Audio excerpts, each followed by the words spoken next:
How many of you feel watched or heard by your devices? Come on, show hands. I know I have.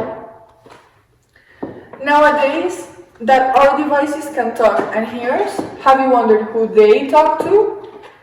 The first time I heard about this was through Instagram. It was a video of a woman talking to her husband's device to see what would happen. She went on and started saying, babies clothing, lots of babies, cute babies, gender reveal parties, and so on. The next clip was of her husband's reaction, telling her that his Instagram feed were filled with baby advertising. You could hear at the end of the clip, "Do you think this is a sign, hon?" And the woman's caption was, "Thank you, Big Brother." This made me think, how much influence could social media have on our decisions? So I decided to try the same thing out. And so I waited for my father to take a break and entered into his office and started whispering to my father's devices. Luckily for me, they were all there. His cell phone, his tablet, and his computer. I started talking about dogs, cute dogs, baby huskies, puppies. I heard him come back, so I stopped and I left. 4 days later, he surprised me with a husky, a plush, but nonetheless a husky. All of these things happen due to algorithms that our devices receive and send back to their manufacturers. All of the data they recollect is what helps social media advertise. And that's how they influence our feeds, our viewings, and even our likes. Within all of the thousands of algorithms required to adapt to each person, there are 3 keys in order to custom make everyone's feed: engagement, advertising, and growth. I like to view this as a cycle. The first thing is to engage a person, whether it is to a product, a service, or somebody else's comments or tweet.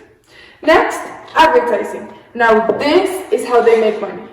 Advertising firms pay social media apps to share and to get views of whatever it is that they need. So this is when they start counting how long you stay on a post. Yes, they count how long you stay on a post. They also count how many times you view a story. Correct again. They know how many times you have viewed your ex's profile. Finally, each time you click a new page, follow a new account, they grow, making it easier for them to sell you, easier for them to make more money, and easier for social media platforms to access information about you and keep you scrolling down. You have probably guessed it by now. If you are not paying for the product, you are the product. You're being sold in ways you might have not even realized. It is your behavior and your perception that is being managed, influenced. Let's take a look at Google. The number of users they have over all of their platforms is around 1.5 billion people. That is 19.75% of the entire worldwide population.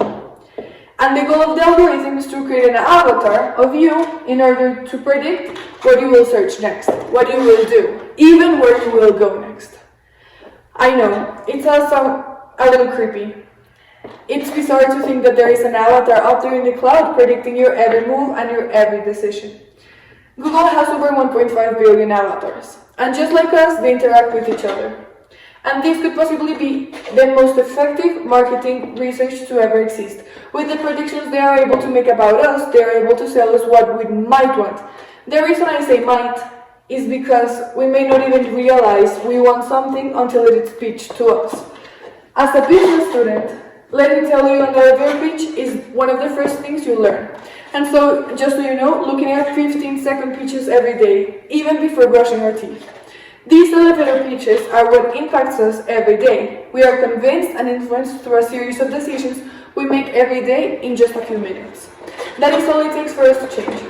3 clicks and your feed completely changes, without you even knowing.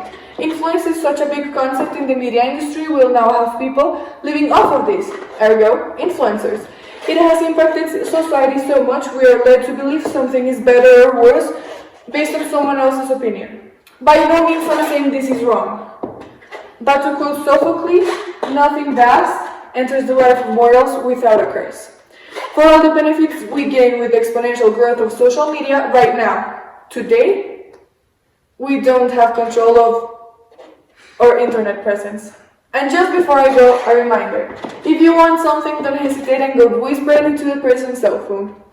Thank you for being here. I appreciate you all. My name is Maria Gabriela Salamea. My social media is here, and don't doubt on talking to me after. Thank you again.